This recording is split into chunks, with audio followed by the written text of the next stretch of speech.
Hello dear students, आज हम लोग बात करेंगे क्लास 9th की जो साइंस है आपका। उस साइंस में आप लोगों के 3 पोर्शन होते हैं, फिजिक्स का, केमिस्ट्री का और बायोलॉजी का। आपका जो नवंबर और दिसंबर में नए पैटर्न पे टर्म फर्स्ट का एग्ज़ाम होने वाला है, उस एग्ज़ाम में आपके इन तीनों पोर्शन से जो चैप्टर्स आने वाले हैं उसकी लिस्ट आपको भेजी जा चुकी है। और क्लास 9th के बच्चे इस बात को ध्यान में रखिए कि आपका जो ये नवंबर और दिसंबर में टर्म फर्स्ट का एग्ज़ाम होने वाला है, उसमें जो क्वेश्चंस आपको आएंगे वो मल्टीपल चॉइस क्वेश्चन होंगे, ऑब्जेक्टिव नेचर के क्वेश्चन होंगे। और ये ऑब्जेक्टिव जो क्वेश्चंस होते हैं इनकी प्रैक्टिस भी हम लोगों ने कराई हुई है आपको अपने हाइब्रिड टेस्ट के माध्यम से। ओके, तो उसी तरह से क्वेश्चन आएंगे। और दूसरी नंबर चीज़ जो आप लोगों की एक ये था कि बायोलॉजी आप लोगों ने अभी फिजिक्स और केमिस्ट्री ही शायद आप लोगों के क्लास में चली थी, तो बायो का जो एक चैप्टर आपका है वही आपके नवंबर के इस एग्जामिनेशन में आएगा, जिससे ऑब्जेक्टिव क्वेश्चन होंगे और उस चैप्टर का नाम है सेल। और आप लोग जो बहुत घबराते हैं कि बायोलॉजी हम नहीं अभी तक पढ़ पाए हैं, तो एकदम टेंशन मत लीजिए, एकदम बिल्कुल रिलैक्स मूड में रहिए और आप ध्यान से हमारे इस वीडियो लेक्चर को देखिए। मैं आपको बताऊं कि बायोलॉजी से आने वाला एक भी क्वेश्चन आपका गलत नहीं होगा। बस ज़रूरत सिर्फ इस बात की है कि आप कमिटमेंट के साथ एकदम माइंड को लगा करके ध्यान से हमारे इस वीडियो लेक्चर को देखिए। ओके, तो हम शुरू करते हैं अपने बायोलॉजी के इस चैप्टर को जिसका नाम है सेल। ओके, तो सेल आपका ये चैप्टर है सेल। और सेल को हम बोलते क्या है बेटा? The fundamental unit, the fundamental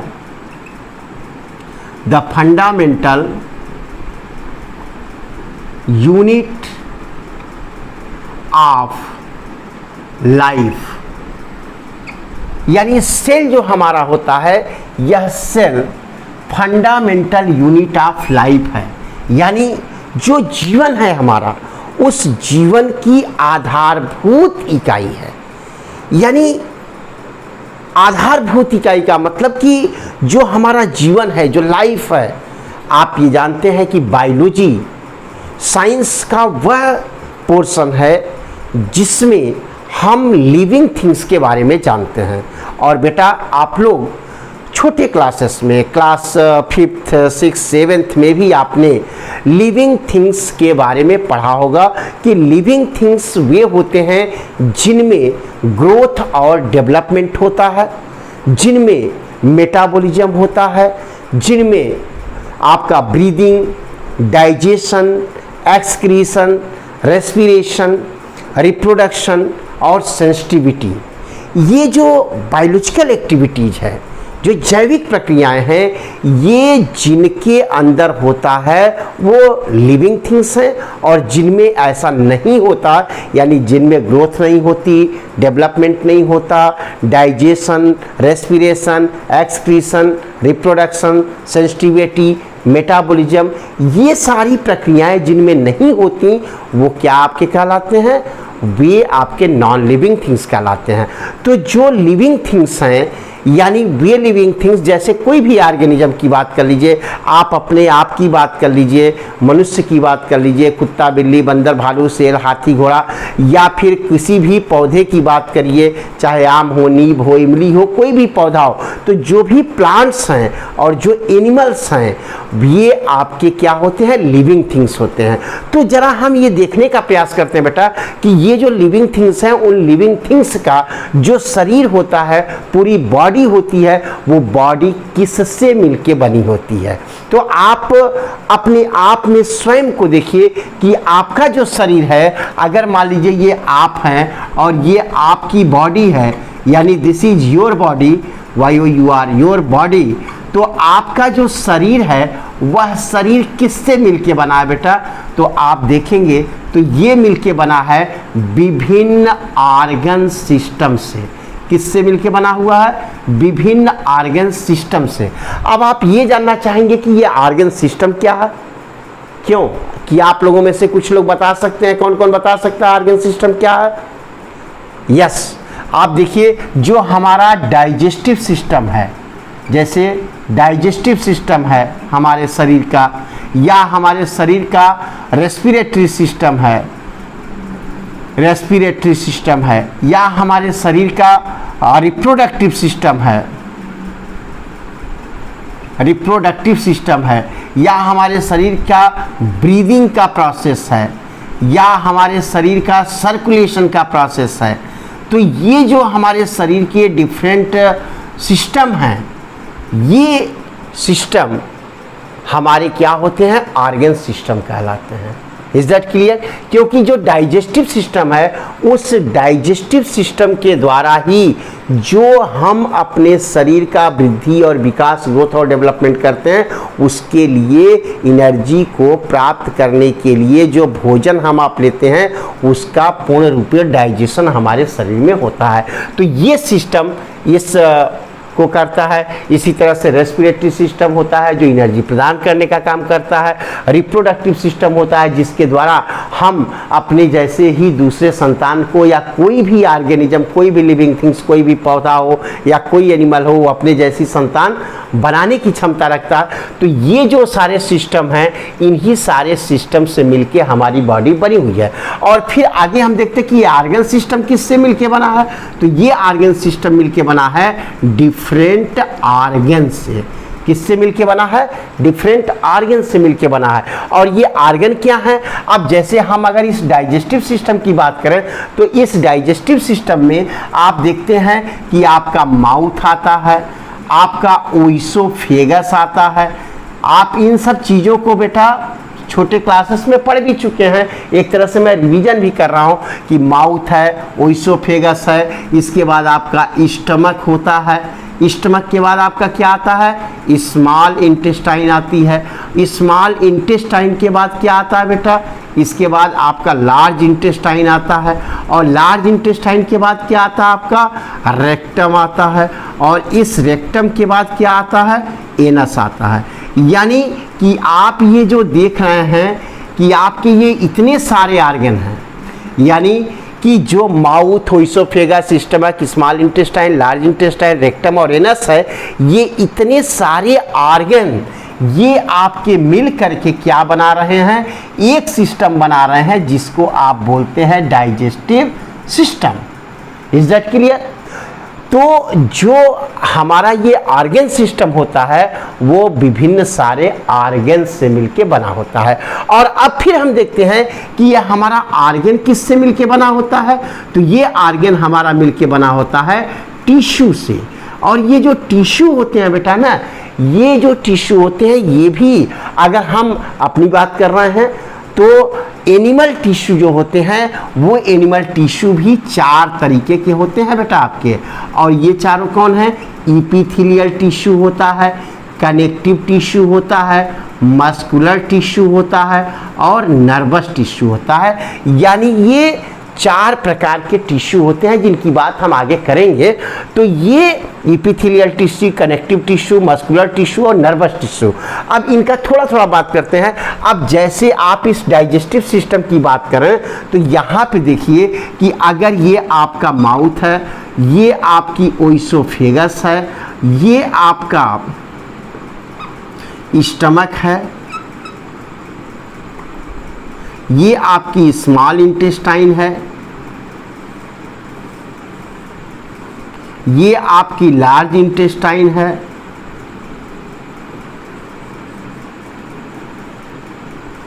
okay, ये आपकी लार्ज इंटेस्टाइन है, ये आपका रेक्टम है, और ये आपका एनस है।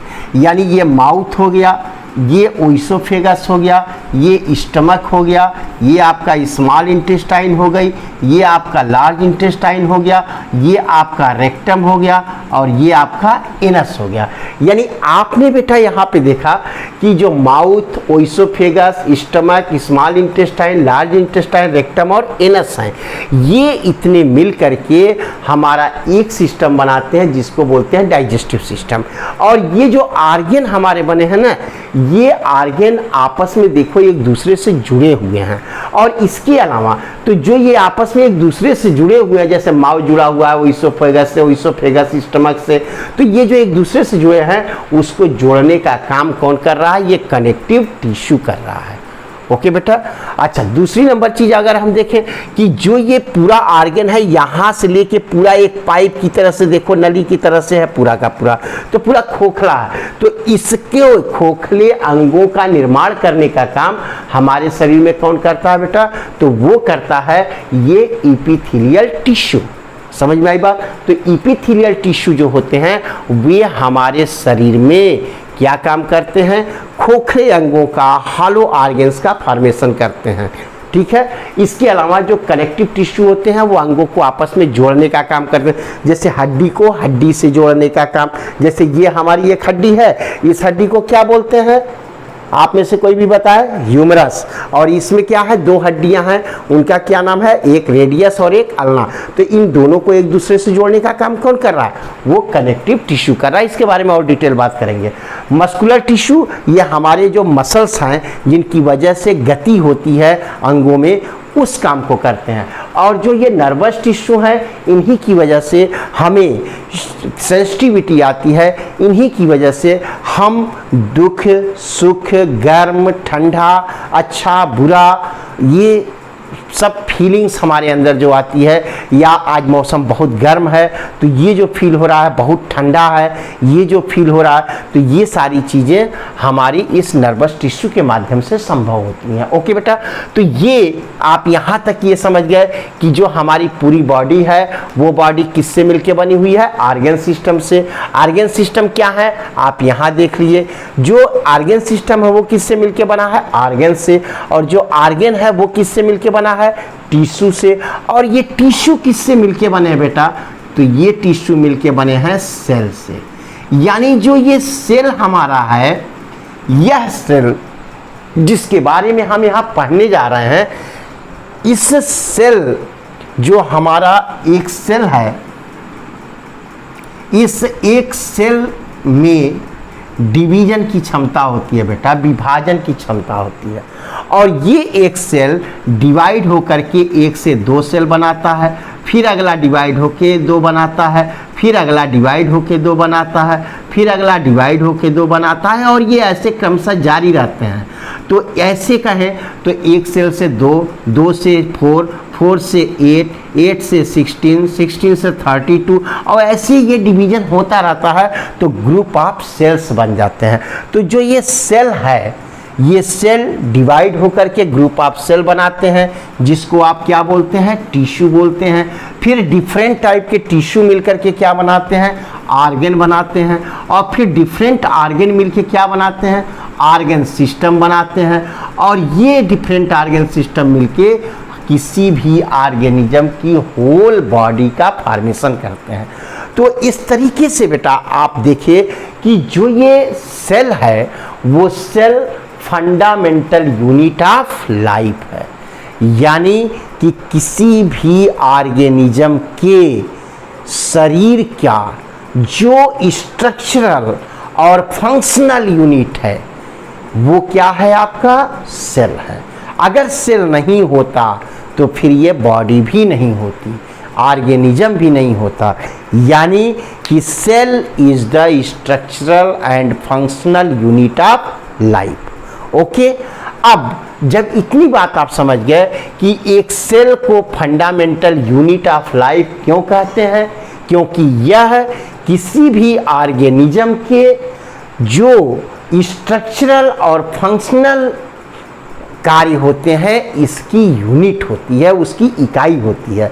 क्योंकि अगर ये सेल नहीं है तो फिर ये सारे सिस्टम का फॉर्मेशन संभव नहीं है। ओके बेटा।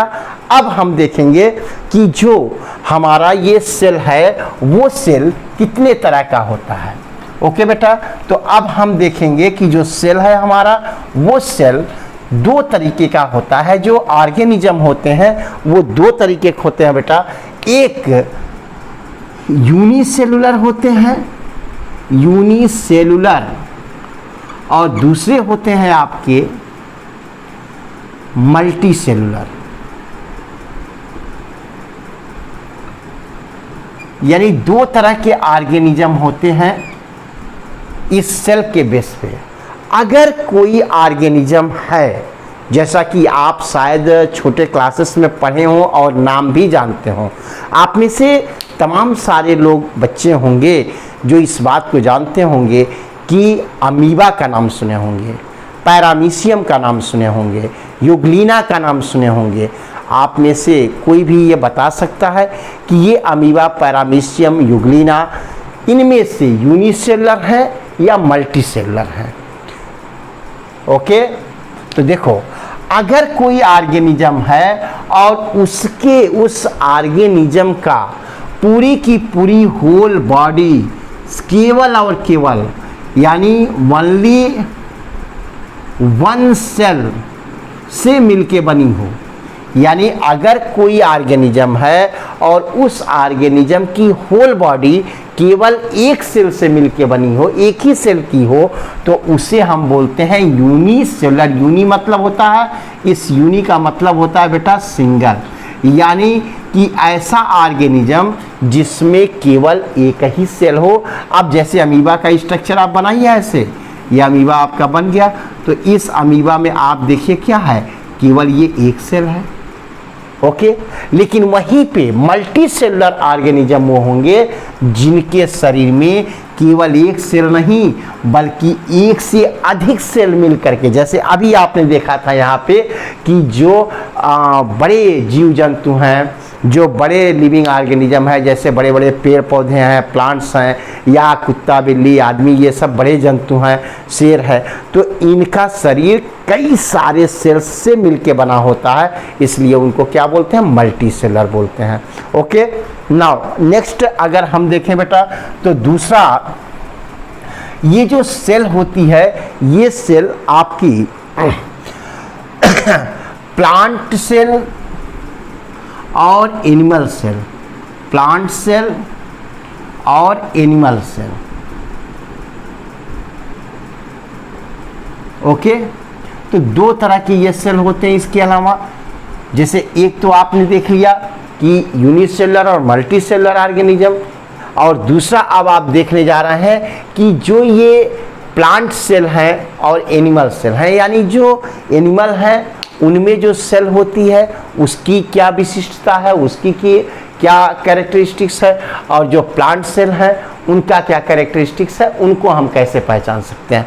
तो जो प्लांट सेल होता है बेटा, इसमें पहली नंबर चीज होती है कि सेल वॉल इसमें प्रेजेंट होती है। सेल वॉल आप ऐसे समझें कि जैसे ये एक सेल है और इस सेल के चारों तरफ अगर एक मोटी लेयर ऐसे बनी हुई है, तो देखो ये जो मोटी लेयर इसके चारों तरफ बनी हुई है बेटा, इसी को हम क्या बोलते हैं, सेल वॉल बोलते हैं। ये सेल वॉल है, और ये जो होता है इसको हम बोलते हैं सेल मेम्ब्रेन। यानी कि अगर कोई सेल है और उस सेल के चारों ओर इस तरह से मोटी लेयर आपकी बनी हुई हो और इसके अंदर एक पतली लेयर हो, जैसे ये आपका सेल मेम्ब्रेन हो गया, ये आपका सेल वॉल हो गया, तो अगर किसी सेल के, ये इसके अंदर इस सेल का साइटोप्लाज्म होता है बेटा, ये जो पोर्शन होता है इसको हम साइटोप्लाज्म बोलते हैं।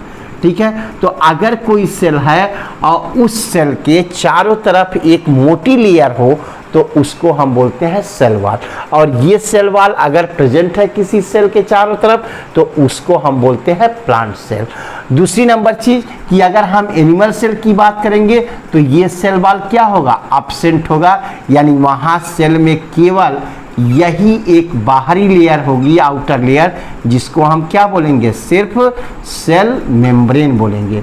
यानी अगर कोई सेल आपको दिखाई दे रहा है और उस सेल में केवल सेल मेम्ब्रेन हो, सेल वॉल न हो, तो वो एनिमल सेल होगा, और अगर उसमें सेल वाल भी है तो वो आपका प्लांट सेल होगा। और दूसरा जो मेन डिफरेंस होता है प्लांट सेल और एनिमल सेल में बेटा, उसको ध्यान रखिएगा कि जो प्लांट सेल होता है इसमें आपका क्या पाया जाता है, क्लोरोप्लास्ट पाया जाता है, क्लोरोप्लास्ट। और ये जो क्लोरोप्लास्ट होता है इसके अंदर आपकी होती है क्लोरोफिल।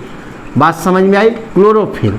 और इसी क्लोरोफिल के कारण आप में से हो सकता है बहुत सारे बच्चे जानते हो, क्या आप में से कोई बता सकता है कि प्लांट जो होते हैं वो ग्रीन क्यों होते हैं?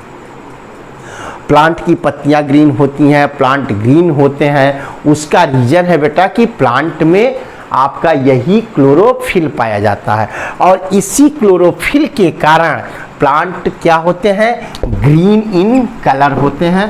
प्लांट क्या होते हैं बेटा, ग्रीन होते हैं। और दूसरी नंबर चीज, इसी की वजह से प्लांट फोटोसिंथेसिस करते हैं। फोटोसिंथेसिस भी आप लोगों में से बहुत सारे लोग जानते होंगे बेटा। फोटोसिंथेसिस ये एक बायोलॉजिकल प्रोसेस है, किसमें, केवल प्लांट में पाया जाता है। क्यों होता है, क्योंकि प्लांट में क्लोरोफिल प्रेजेंट होता है और इस प्रक्रिया के तहत, इस प्रोसेस के तहत प्लांट अपने लिए फूड का फॉर्मेशन करता है। ओके।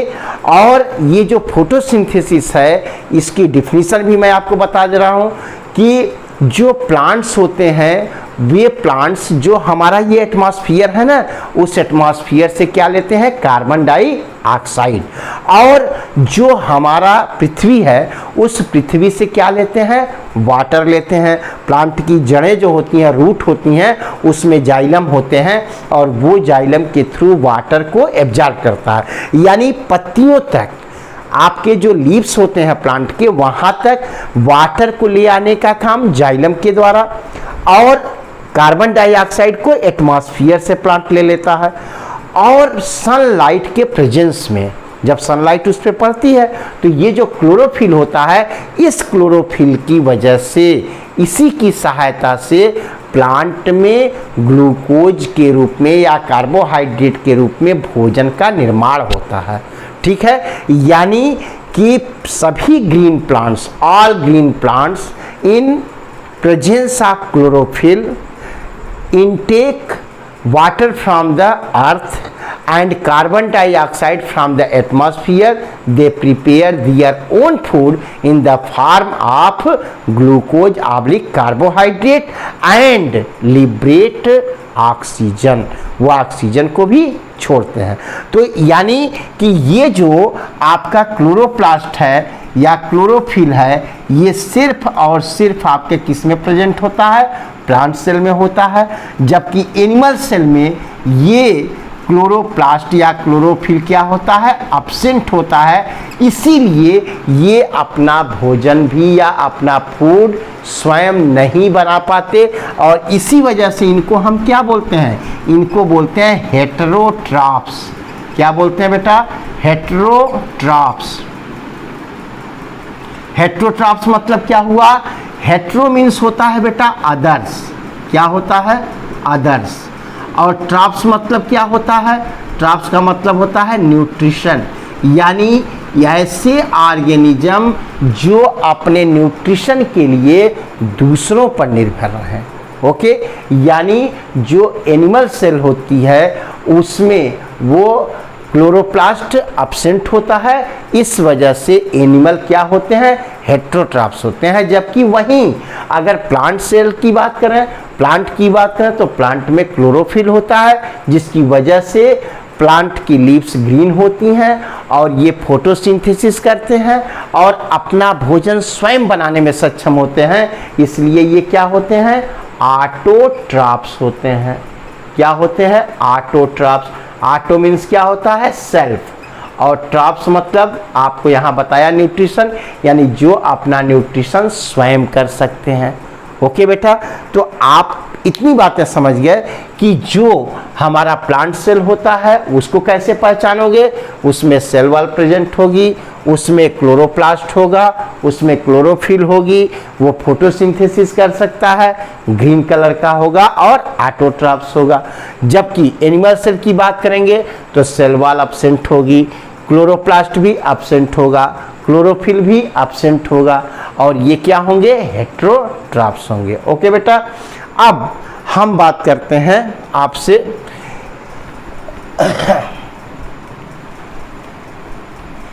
कि जो ये सेल है, इस सेल के द्वारा बहुत सारे कार्यों को संपन्न किया जाता है। जैसे हमने आपको बताया था कि cell is the structural and functional unit of life, यानी जो सेल होती है वो स्ट्रक्चरल और फंक्शनल यूनिट होती है, यानी किसी भी ऑर्गेनिज्म के जो पूरी बॉडी है उसकी, उस बॉडी का जो स्ट्रक्चर होगा और उसका जो फंक्शन होगा, इन दोनों कार्यों की इकाई जो होती है वो क्या होती है आपकी, इसकी जो यूनिट होती है वही हमारी क्या कहलाती है, सेल। ओके, यानी कि ये जो सेल है जो किसी भी ऑर्गेनिज्म के स्ट्रक्चर और फंक्शन के लिए जिम्मेदार है, तो ये जो काम कर रहा है ये कैसे कर रहा है, इसको जानने के लिए हमें सेल के स्ट्रक्चर को जानना होगा। और जब हम एक सेल के स्ट्रक्चर को जानने की बात करेंगे तो उस कंडीशन में आप लोग अपने बुक को देखिएगा और उस बुक में आपके दो तरह के सेल बने होंगे, एक प्लांट सेल बना होगा और एक एनिमल सेल बना होगा। ओके, और जो प्लांट सेल होगा बेटा, उसमें आपका बाहर की तरफ एक मोटी लेयर होगी जिसको आप क्या बोलते हैं, सेल वॉल, और उसके अंदर एक ऑर्गेनेल्स प्रेजेंट होगा जिसको आप बोलते हैं क्लोरोप्लास्ट। जबकि जो एनिमल सेल का फिगर बना होगा उसमें आपका उसके बाहर सेल वॉल नहीं होगी और उसमें क्लोरोप्लास्ट नहीं होगा। तो अब हम लोग एक एक करके एक सेल के अंदर जो पाई जाने वाली उसके डिफरेंट सेल ऑर्गेनेल्स होते हैं, एक एक करके उसकी स्टडी करेंगे। ओके, नाउ अब आप देखिए कि अगर हम लोग एक सेल के ऑर्गेनेल्स की बात करते हैं तो सेल अगर हम सबसे पहले बनाते हैं बेटा, तो ये जो एक सेल है, इस सेल का ये जो हमने बनाया ये इसका होता है सेल मेम्ब्रेन। क्या होता है, सेल मेम्ब्रेन। और इस सेल मेम्ब्रेन का जो वर्क होता है वो वर्क होता है कि इस सेल को जो बाहरी आघात होते हैं, जो चोट होते हैं, ये रप्चर हो सकती है, उनसे इसको सुरक्षा प्रदान करता है। यानी सेल मेम्ब्रेन जो होती है वो cell membrane protective in nature होती है, यानी कि सुरक्षात्मक होती है। दूसरी नंबर बात कि इस सेल के अंदर आपका एक लिक्विड पाया जाता है और इस लिक्विड को हम बोलते हैं साइटोप्लाज्म। क्या बोलते हैं बेटा, इसको बोलते हैं साइटोप्लाज्म, इसको साइटोप्लाज्म बोलते हैं। ओके, और इसी साइटोप्लाज्म के अंदर आपके डिफरेंट सेल ऑर्गेनेल्स जो अलग अलग फंक्शन के लिए जिम्मेदार होते हैं एक सेल में, वे होते हैं। अब अगर कोई सेल के बाहर केवल ये सेल मेम्ब्रेन है तो अभी जो हमने थोड़ी देर पहले आपको बताया था तो वो कौन सी सेल कहलाएगी, एनिमल सेल कहलाएगी। Very good. लेकिन अगर इसी सेल वॉल का, सेल मेम्ब्रेन के चारों तरफ अगर एक मोटी लेयर इस तरीके से हो, ऐसे मोटी लेयर इसके चारों तरफ हो, तो उस कंडीशन में इस मोटी लेयर को बेटा आप क्या बोलेंगे, इस मोटी लेयर को आप बोलते हैं ऐसे मोटी लेयर इसके चारों तरफ ऐसे हो, ये चारों तरफ से होगी, तो इसको हम क्या बोलेंगे, इसको बोलते हैं सेल वॉल। क्या बोलते हैं बेटा, सेल वॉल। और ये सेल वॉल किसकी बनी होती है, सेल्यूलोज की बनी होती है। यानी जो सेल वॉल होती है ये सेल्यूलोज की बनी होती है, और ये भी क्या होती है, प्रोटेक्टिव होती है, यानी कि प्रोटेक्शन का काम करती है। जो बाहरी चोट आदि लगते हैं उनसे इनको रप्चर होने से बचाती है, इस सेल मेम्ब्रेन को भी, और ताकि सेल मेम्ब्रेन टूटने ना पाए, सुरक्षित रह सके। अब बेटा अगर इसके अंदर हम देखते हैं तो सबसे पहला और सबसे महत्वपूर्ण जो इसके अंदर एक सेल के अंदर स्ट्रक्चर पाया जाता है, यानी उसको हम बोलते हैं न्यूक्लियस। क्या बोलते हैं, न्यूक्लियस। और इस न्यूक्लियस के बारे में शायद आप जानते हो, ये सबसे इम्पॉर्टेंट पार्ट है आपके सेल का। इसको हम ब्रेन ऑफ द सेल कहते हैं, ब्रेन ऑफ द सेल। और इसे ब्रेन ऑफ द सेल क्यों कहते हैं बेटा, क्योंकि एक सेल जितने भी कार्य करती है, स्ट्रक्चरल और फंक्शनल यूनिट के रूप में काम करती है, तो उसका स्ट्रक्चर कैसा होगा, उसका फंक्शन कैसा होगा, इन चीज़ों को कंट्रोल करने का काम, इसको कोऑर्डिनेट करने का काम, और इसको रेगुलेट करने का काम, और इसको रेगुलेट करने का काम जो होता है एक सेल के, वे सारे कार्य किसके द्वारा किए जाते हैं, न्यूक्लियस के द्वारा किए जाते हैं। यानी एक न्यूक्लियस जो एक सेल के अंदर होता है वह ब्रेन ऑफ द सेल इसलिए कहलाता है क्योंकि वो कि एक सेल के जितनी भी गतिविधियां होती हैं उनको कंट्रोल, कोऑर्डिनेट और रेगुलेट करता है। ओके, अब हम इस सेल के स्ट्रक्चर को इस न्यूक्लियस के स्ट्रक्चर को देखते हैं कि ये न्यूक्लियस इसके अंदर कैसा होता है। यहाँ देखो बेटा कि ये जो एक सेल के अंदर न्यूक्लियस है वो इस तरीके से डबल लेयर से घिरा हुआ होता है। आप यहाँ ध्यान से देखना बेटा, इस तरीके से डबल लेयर के द्वारा वो घिरा हुआ होता है। बात समझ में आ रही है, यानी ये स्ट्रक्चर उसका होता है। आप देखिए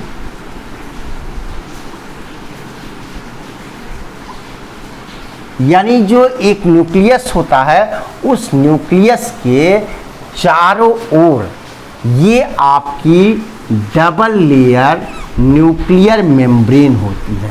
क्या होती है, इसको बोलते हैं न्यूक्लियर मेम्ब्रेन। और ये जो न्यूक्लियर मेम्ब्रेन होती है ये डबल लेयर होती है। तो ये एक न्यूक्लियस की हम बात करें तो उस न्यूक्लियस का जो सबसे पहला पार्ट होता है, जो सबसे पहला स्ट्रक्चर दिखाई देता है वो आपका होता है ये न्यूक्लियर मेम्ब्रेन जो डबल लेयर है, आप यहाँ देख रहे हैं।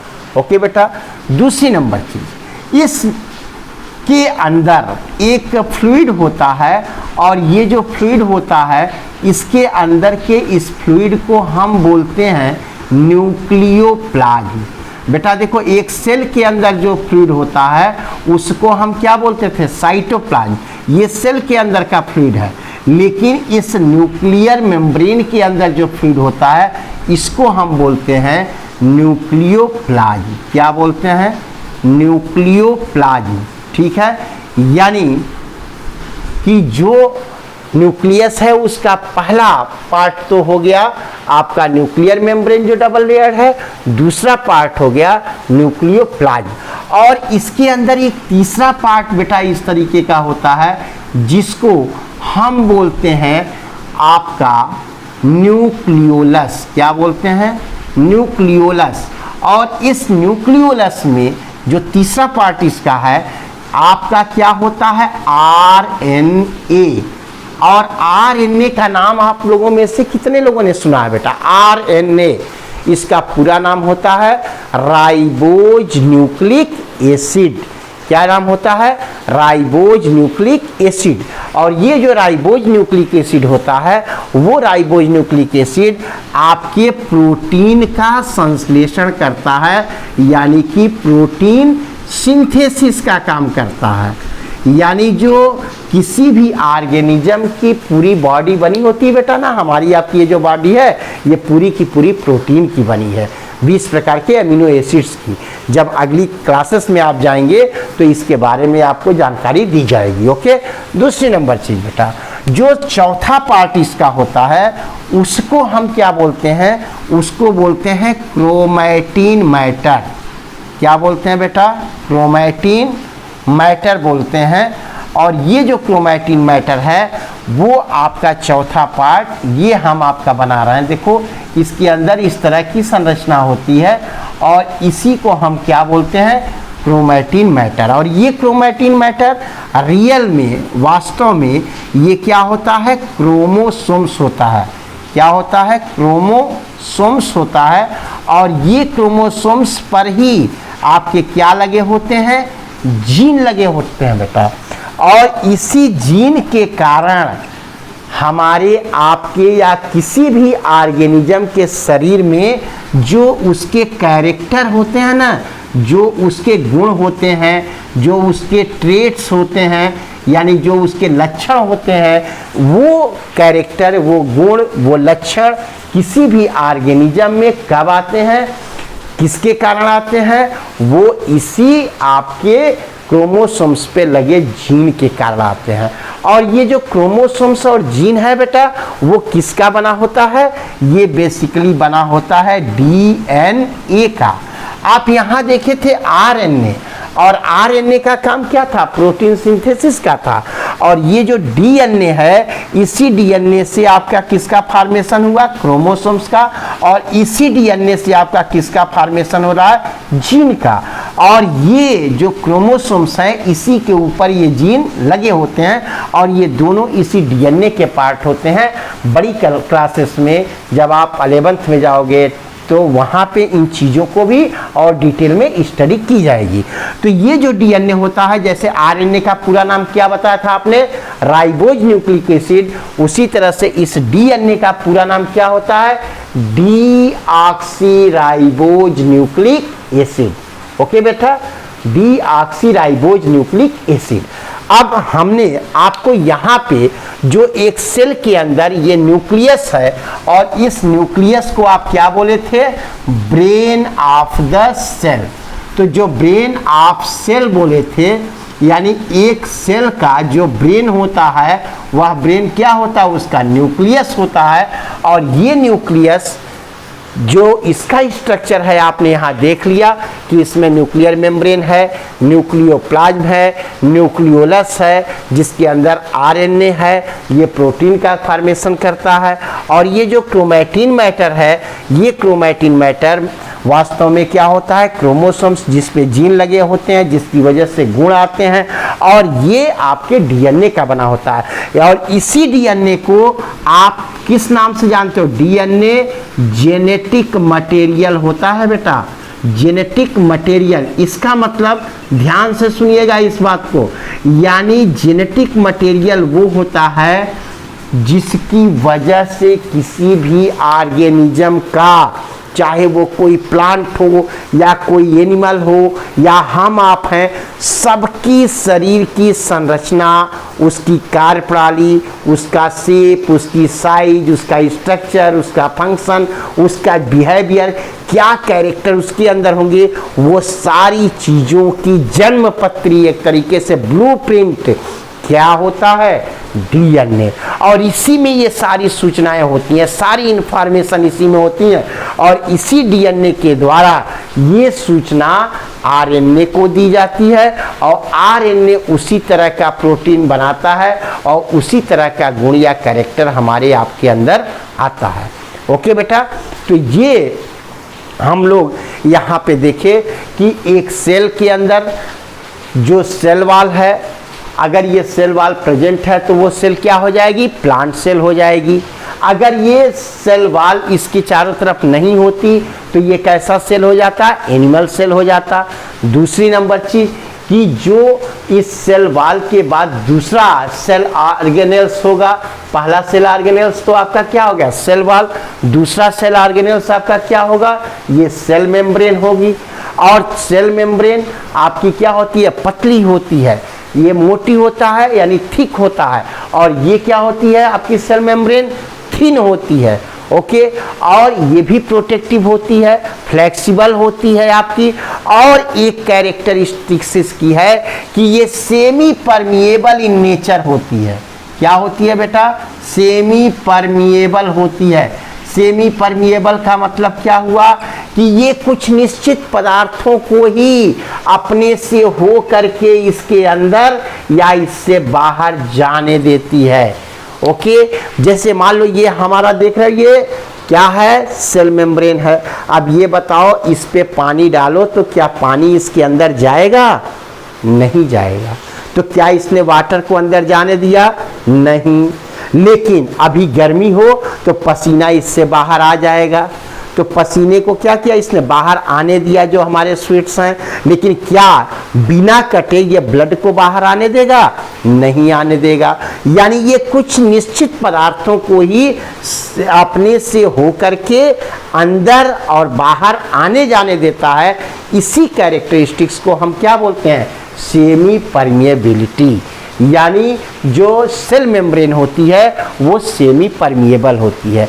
तो आपने आज सेल के 3 ऑर्गेनेल्स के बारे में पढ़ा, एक सेल वॉल के बारे में, दूसरा सेल मेम्ब्रेन के बारे में, और तीसरा न्यूक्लियस के बारे में। हम अपने अगले वीडियो लेक्चर में आपको इसके आगे की जो सेल ऑर्गेनेल्स होंगे उनके बारे में बात करेंगे, और इस न्यूक्लियस का पूरा ऐसा स्ट्रक्चर बना के और इनके कार्यों को लिख करके आप नोट्स बना लीजिएगा अपनी बुक कापी से, बुक से। और दूसरी नंबर चीज़, हम आपको प्रिंट मटेरियल भी भेज देंगे, उसके हेल्प से आप नोट्स बना लीजिएगा और इतनी चीज़ों को पूर्ण अच्छे तरीके से तैयार कर लीजिएगा आप। और तब हम अगले जो वीडियो लेक्चर आपको भेजेंगे उसमें हम इसी न्यूक्लियस के आगे और इस न्यूक्लियस के आधार पे भी सेल में डिफरेंशिएशन होता है। जैसा कि अभी शुरुआत में हमने कहा था कि सेल आपके 2 तरह के हैं, एक एनिमल सेल और एक प्लांट सेल, उसका डिफरेंस बताया था। फिर हमने यूनिसेलर और मल्टीसेलर का भी डिफरेंस बताया था। इसी तरीके से एक डिफरेंस हम और आपको बताएंगे, वो बहुत इंपॉर्टेंट है। आप तब तक गेस करिए कि वो क्या होगा, जो इस न्यूक्लियस के बिहाफ पे होगा, इसके आधार पे होगा। इसलिए न्यूक्लियस को अच्छे से तैयार करिए। Okay, thank you.